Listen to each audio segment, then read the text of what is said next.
Good afternoon, St. Francis. Good afternoon, people of God. It is Thursday, the third day of February 2022.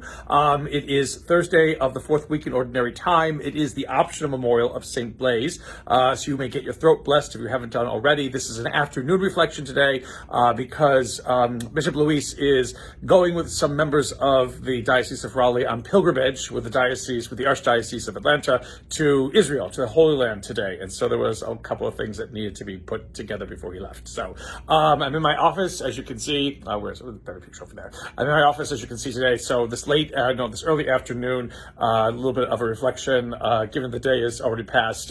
You may already have seen the readings. We've been reflecting on the readings. This is maybe just something to add to them. Again, St. Blaise Day, bless your throats. Some people bless their throats and they get sore throats, but whatever you do on this day to make sure that you are kept healthy, especially during this time of whatever pandemic that we are in, to get the intercession of St. Blaise to be able to help you manage through it. Today's readings, again, the Book of Kings. We left Samuel a while ago and went into the Book of Kings. I don't know if I ever mentioned that.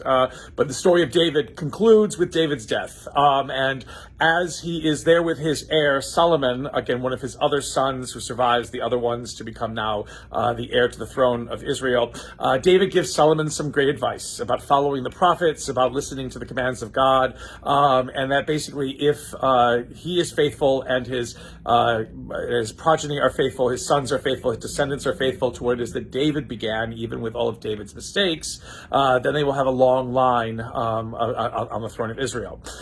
If you know Israelite history, Israelite monarchy history, you'll know that unfortunately was not the case. And very soon after the death of Solomon, the kingdom becomes divided into two different kingdoms and kind of antagonistic halves that will fall one to the other after a while. But again, David's sage advice to be able to rest with God after even having made mistakes, still finding favor with God, to rule as he did, to establish a greater name for the people of Israel.